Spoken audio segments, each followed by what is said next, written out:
Bonjour tout le monde. Est-ce que quelqu'un parmi vous a déjà entendu parler de la surprise d'octobre? C'est un truc anglo-saxon, c'est un truc américain. En fait, ça date des années, il me semble que ça date des élections de 68. Alors le truc était simple, hein, c'était au dernier moment, en octobre, des élections ayant lieu en novembre, hein. L'un des deux partis sortait une carte décisive, un coup, quelque chose.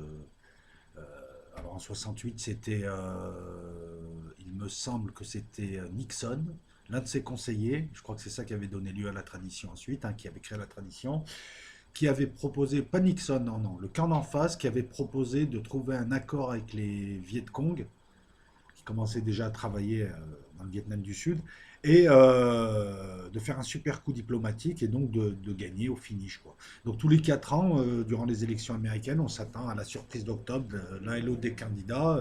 En 2016, c'était les emails d'Hillary Clinton et l'enquête du FBI qui a été relancée. Alors ça fait perdre quelques voix, ça fait perdre un État, ça peut être le petit coup de pouce qui fait basculer. Et je vous parle de ça parce qu'il n'y a pas longtemps, on m'a parlé de la surprise d'octobre en me disant qu'est-ce qu'ils vont nous réserver en octobre.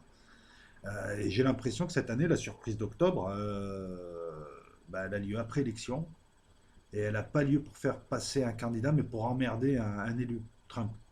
Voilà, c'est pas que je veux le défendre, je le défends pas. Je trouve d'ailleurs bizarre que les gens continuent à le défendre. Oui, non, le pauvre, l'État profond, non, mais réveillez-vous, je sais pas. Enfin bref, voilà pour ce qui est de la surprise d'octobre. Et on a voulu faire perdre. Alors lui, il appelle les autres Rocketman. On a voulu faire perdre. Enfin, on a voulu faire chier Elephant Man. Et on a eu une autre surprise d'octobre. Une autre mauvaise surprise d'octobre, la tuerie de Las Vegas. Alors, je vais vous parler de la tuerie de Las Vegas, je vais vous parler de Marseille rapidement, hein, dire des choses pertinentes, hein, pas faire du commentaire. Mais avant, est-ce que vous avez entendu parler? Je vais vous parler, voilà, simple, de concepts comme The Boogeyman, le pigeon en français, voilà, ou la théorie des champs. Alors là, on ne va pas parler de quantique, on va parler d'humain.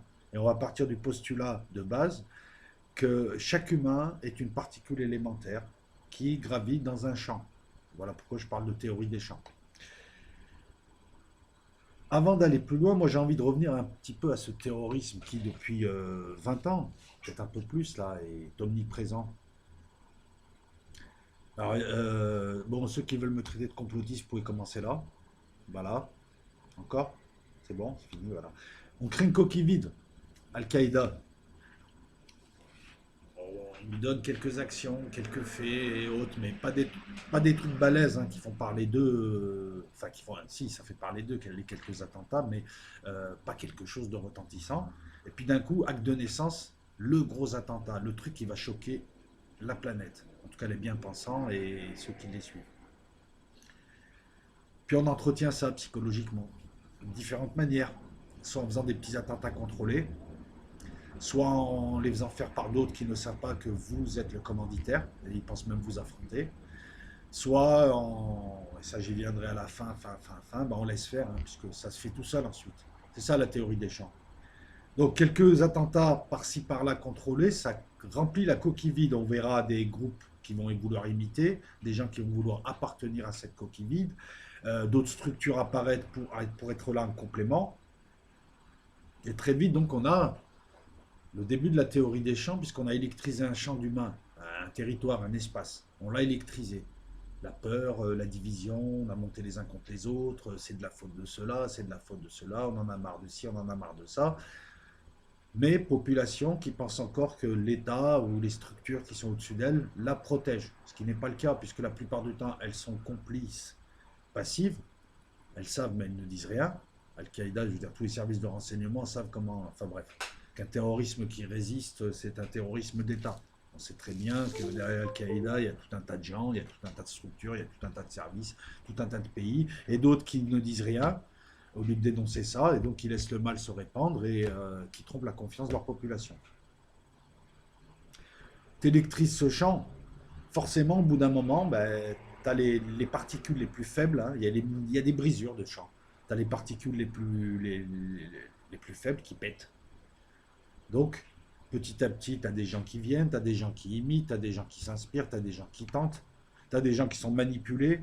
De temps en temps, tu mets un petit attentat que tu contrôles toi avec tes services. Mais alors, quand je parle de services, il faut arrêter d'être con aussi. On n'a jamais dit que tout un service entier participait. Il suffit de quelques personnes, de groupes occultes, de liens à des postes stratégiques, des gens qui manipulent d'autres par effet de levier, ça suffit. Quand on parle de services, on parle de groupes occultes, d'officines occultes qui sont supervisés par une ou deux personnalités importantes, voire même un président de la République qui leur demande de faire des choses. Et elles-mêmes travaillent en marge des services et laissent ces services-là essayer de réparer les pots cassés. Je veux dire, je ne sais pas si la DGSI est des djihadistes ou des groupes, en tout cas d'où viennent ces djihadistes. Ça ne veut pas dire que toute la DGSE est au courant. Et encore moins la DCRI qui, elle, essaie de récupérer les gens comme ça. Donc, à un moment donné, il y a une petite dissonance cognitive au niveau des services de l'État, surtout lorsque l'un des services est gangréné et que sa main droite ne sait pas ce que sa main gauche fait. Mais il a arrêté de penser tout un service. Ça c'est stupide. Vous connaissez le cloisonnement, comment manipuler des groupes, etc., par effet de levier, parce que c'est ce qu'ils font. Je veux dire, depuis le temps, c'est hyper structuré. Bref. Donc, certaines particules pètent. Et on en est arrivé là aujourd'hui à ce qu'ils appellent les loups solitaires. En gros, avec cette psychose entretenue, contrôlée, cette mise sous tension, eh ben, c'est les particules les plus faibles, les déséquilibrées qui pètent les plombs. C'est ce qui donne Marseille, c'est ce qui donne des débiles profonds avec un couteau qui sont là, on voit bien qu'il n'y a personne derrière eux. Voilà, à force d'entendre parler d'eux, à force de voir cette peur du terrorisme qui est devenue de plus en plus aiguë, qui est devenue diffus, qui est devenue une angoisse beaucoup plus qu'une peur qui est momentanée, une angoisse, surtout depuis le Bataclan en France. On a vu que n'importe qui pouvait mourir à n'importe quel moment. On le voit à Marseille. Hein. Moi, à Marseille, j'étais une heure, même pas trois quarts d'heure après, je passais à côté de la gare, sans me rendre compte que c'est voilà. Et puis j'y passe souvent. On sait tous que c'est une zone dangereuse parce qu'il y a beaucoup de déséquilibrés. Là, le loup solitaire, c'est très souvent un déséquilibré, un type fragile. C'est pour ça que les gens qui rigolent, ah, encore un déséquilibré, mais non, c'est un Allahu Akbar. Non, vous avez rien compris, c'est des vrais déséquilibrés, les gars. Ils n'ont même plus besoin de faire d'attentats maintenant. Il y a des débiles profonds qui s'engagent pour le faire et d'autres débiles qui pètent les plombs. Et c'est ce qui s'est passé à Marseille. C'est une zone que je connais bien, il y a plein de déséquilibrés. Il y a 2 ans, tu as un type qui a accompagné sa copine à la gare, qui est redescendu, et le gars l'a vu, l'a planté comme ça gratuitement, pour lui prendre sa montre, gratuitement.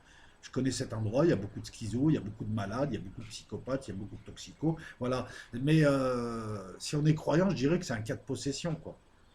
Là, encore pareil, quoi. C'est un cas de possession, quelque chose qui entre en lui à ce moment-là qui le fait agir. Comme beaucoup de psychopathes d'ailleurs, on retrouve les cas décrits par la possession. Ça, c'est si on est croyant. Si on n'est pas croyant, on continue à croire à la folie, mais bon. Moi, je pense qu'on guérira la folie le jour où on prendra compte de sa dimension métaphysique, spirituelle et autres. C'est des cas de possession. Qu'un schizo, c'est plusieurs trucs en lui.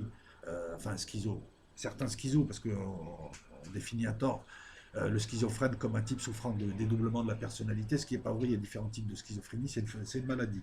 Voilà, donc ça c'est Marseille, c'est même pas le loup solitaire qui essaye de faire un bricolage pour aller tuer des gens parce qu'il a vu ça à la télé, il s'est fait chauffer, non, c'est un débile, un malade.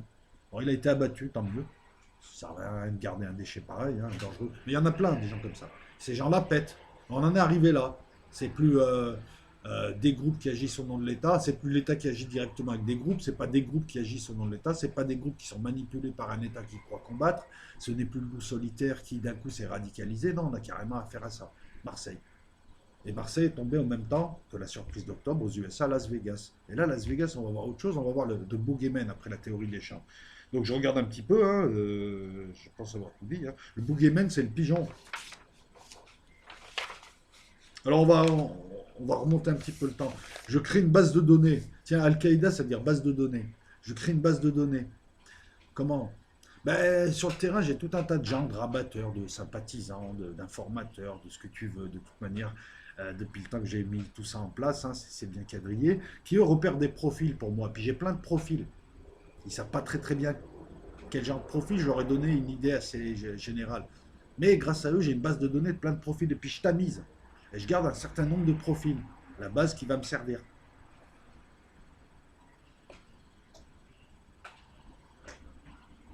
Ça vous rappelle rien, ça tous les terroristes français, tous les déchets qui ont participé à ce qui s'est passé en France ces dernières années, ont tous croisé une personnalité politique, une personnalité du renseignement intérieur. À un moment donné de leur vie, ils ont croisé quelqu'un comme ça.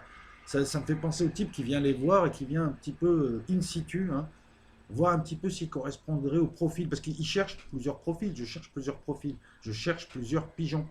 Je cherche des pigeons que je peux radicaliser. Je cherche des pigeons à qui je ferai porter le chapeau. Alors qu'ils se sont radicalisés, mais bon, l'action était trop coton pour que je les laisse faire. C'est des débiles profonds, ils ne pourraient pas faire ce que j'ai envie de faire. Donc je le ferai moi et puis je les mettrai au dernier moment. Et puis j'ai aussi le pigeon qui croit, lui, travailler pour son pays. Las Vegas, c'est un petit peu ça. Alors,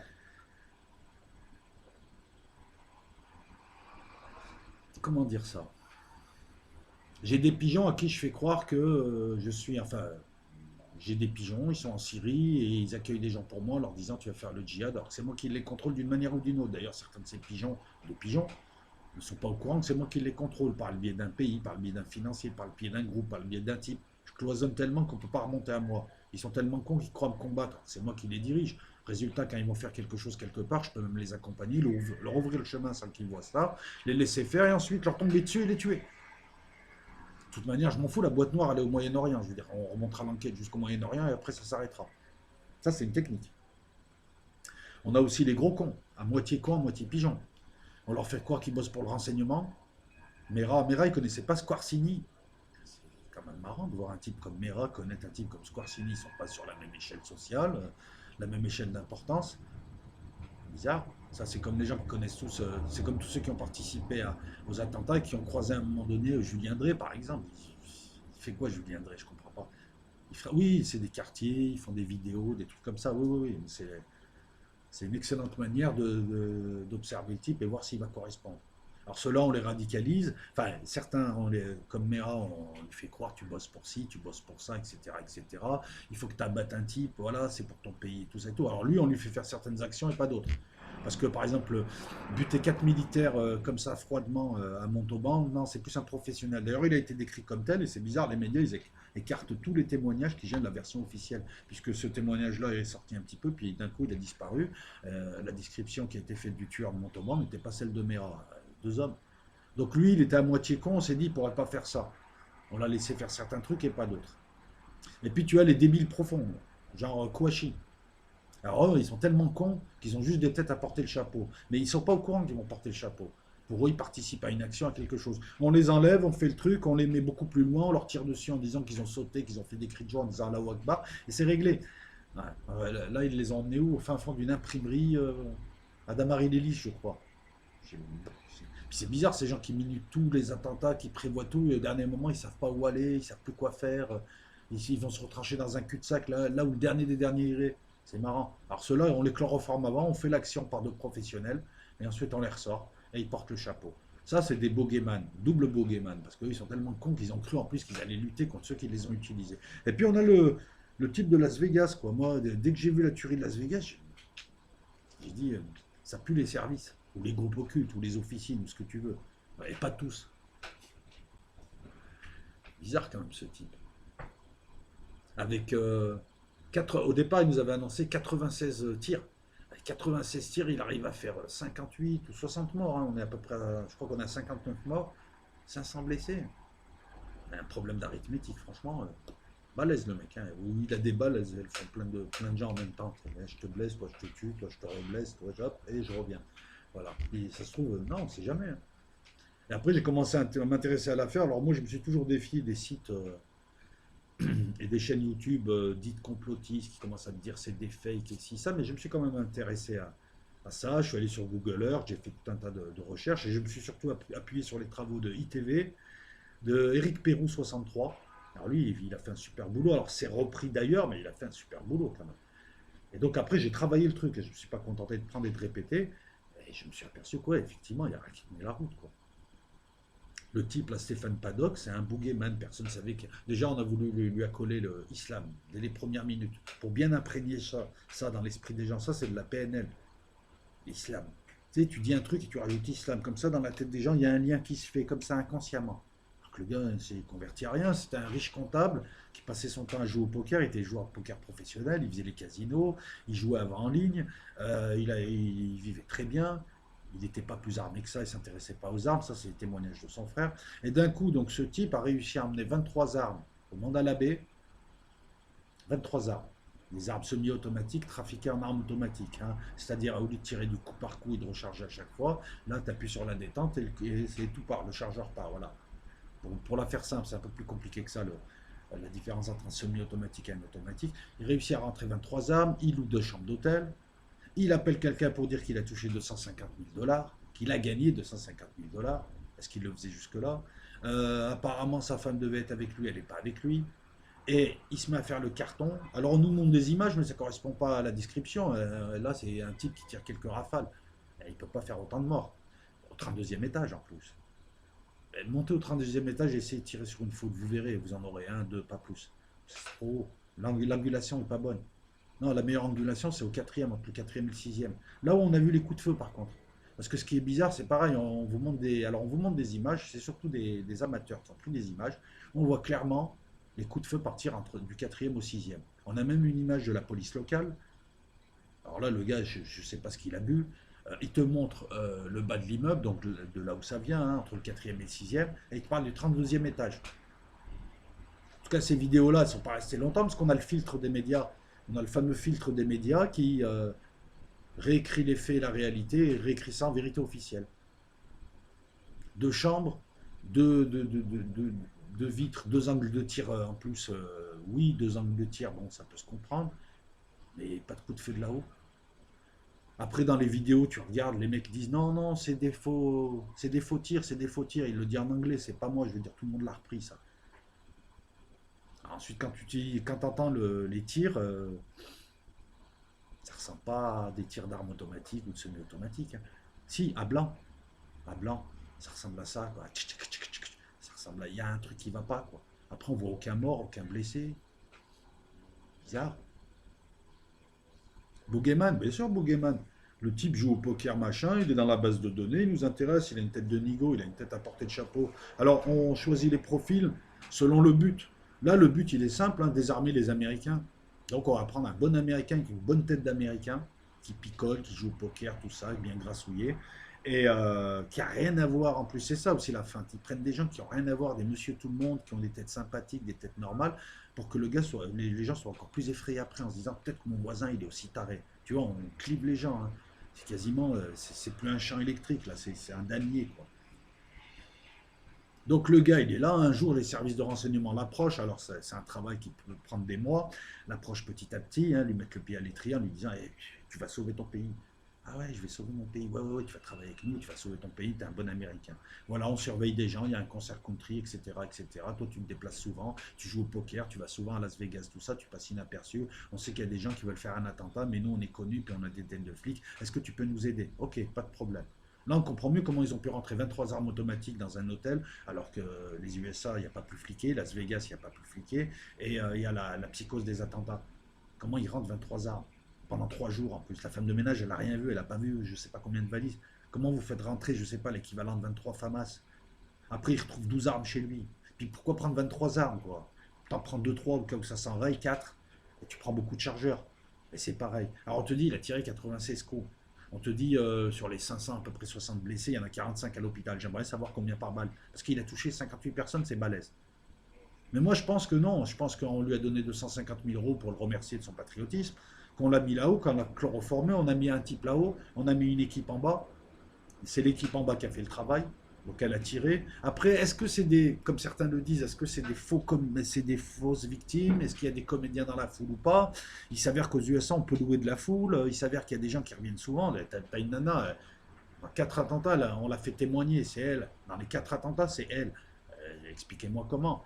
Et on s'aperçoit qu'on peut louer à Hollywood notamment, on peut louer il y a des officines qui peuvent te louer des foules pour faire le buzz, pour crier quelque chose, pour être populaire, pour jouer un jeu, etc. Donc peut-être, peut-être pas. Quoi qu'il en soit, ça ne gêne en rien le tronc commun de la version que je vous propose. C'est-à-dire l'équipe du bas tire, hein, et là vous verrez qu'au quatrième, au cinquième, au sixième étage, c'est l'idéal pour tirer sur des gens. On a une bonne perspective. Je ne dis pas de le faire, hein. Et on parle technique, mais pas du 32e, c'est des petits points, et puis ça s'éparpille, va toucher un petit point. Et puis excusez-moi, il a tiré des rafales, il n'a pas tiré au coup par coup avec une lunette, quoi. Et puis même, et je comprends pas, quoi. Heureusement qu'il y a encore des bandes. Alors voilà, moi je me dis, il y a encore des témoins, des gens qui font que la vérité officielle peut être contredite, puisqu'il reste des traces de la réalité. Ils auront beau essayer, mais en même temps, ils nous prennent tellement pour des cons, et c'est tellement fait en gros, et ça s'adresse à à la majeure partie des gens, ceux qui n'ont pas le temps de venir sur Internet, ceux qui n'ont pas le temps de se poser des questions parce qu'ils ont autre chose à faire, hein, c'est pas une critique, que qui se disent ah, on s'en fout. Les autres, on a un truc, on va les traiter de complotistes, les autres, on va les discréditer. Et puis on va même embaucher des gens sur YouTube qui feront des sites à la con, genre la Terre plate, tout ça, pour discréditer tout ça. Comme ça, après, on va tous les mettre dans le même sac, hein. La théorie de la chorale et du faux chanteur qui se réfère à la chorale, qui chante n'importe comment et qui vicie tout le chant de la chorale. C'est exactement la même chose. Alors, pour ne rien oublier, ouais, ils ont essayé de le convertir à l'islam, ça marche pas. Son frère, il te dit, c'est pas possible, il n'était pas dans les armes. Je sais pas un type qui aime autant les armes. Il en a chez lui. Dans sa famille, on connaît sa passion pour les armes. Lui, rien. De Bogeyman, un attentat pourquoi? Pour désarmer les gens.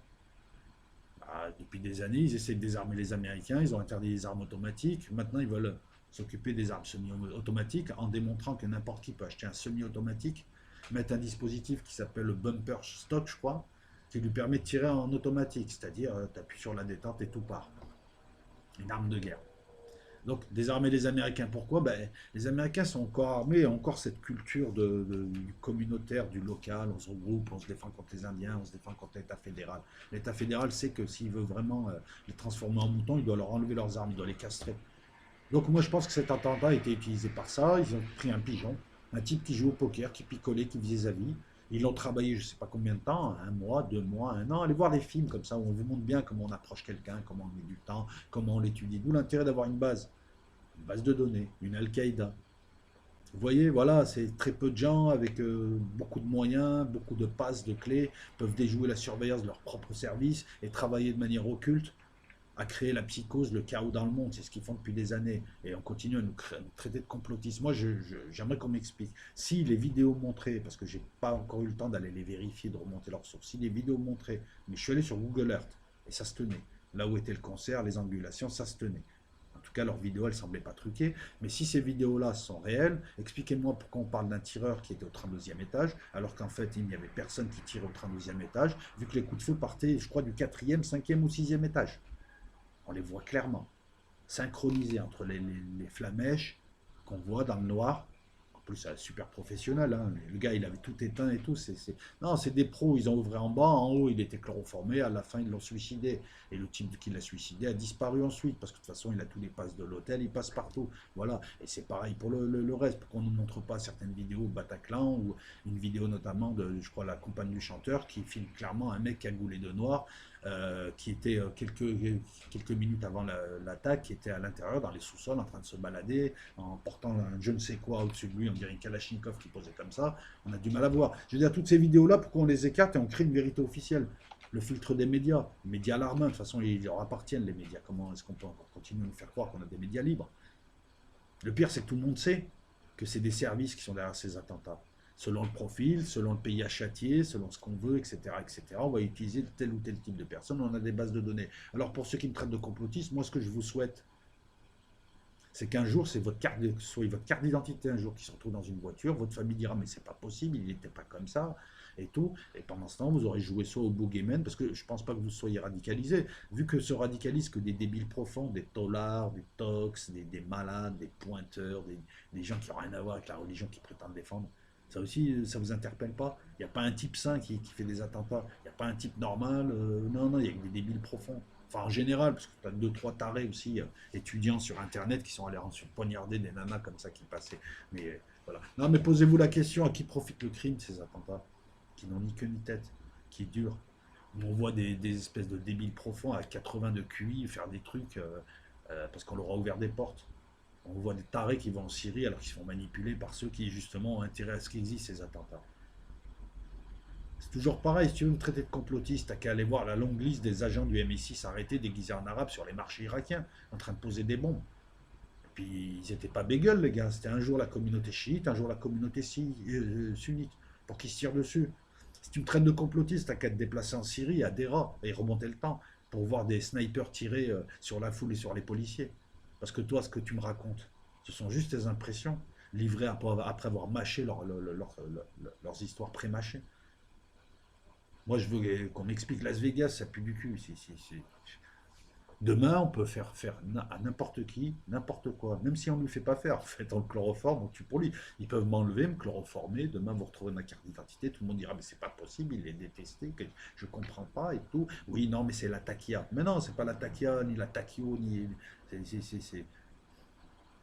Voilà, donc pour vous livrer mes impressions un petit peu, théorie des champs pour Marseille, parce que maintenant, c'est avec leur mécanique bien huilée, ils n'ont même plus besoin d'intervenir avec tous les tarés, les déséquilibrés, plus les connards radicalisés sur Internet.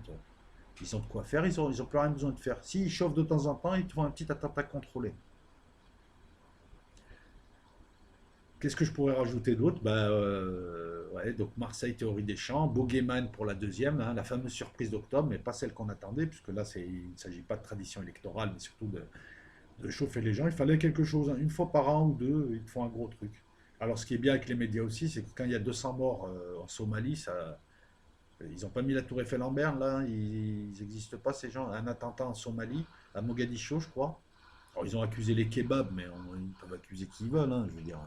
Les imbéciles qui posent des bombes aussi, c'est pareil. Je veux dire, on a des preuves de tout ça, on sait à l'avance, enfin on sait à l'avance, on a toujours su, puisqu'il y a des faits. Pareil, vous me traitez de complotiste, les gros cons, mais là tu peux pas me traiter de complotiste, espèce de gros con. Par exemple, Bologne, tu as 20 pages de jugement, tu as le principal organisateur, Lucio Gelli, qui témoigne, qui reconnaît tout ça 30 ans après. La tuerie du Brabant, c'est pareil. Certains m'ont dit que c'était peut-être des gendarmes. Ouais, c'est ce qu'on appelait les Aïrois, des mercenaires, gendarmes. Enfin, il y avait ce milieu-là. Et c'est reconnu tout ça. C'est établi par jugement.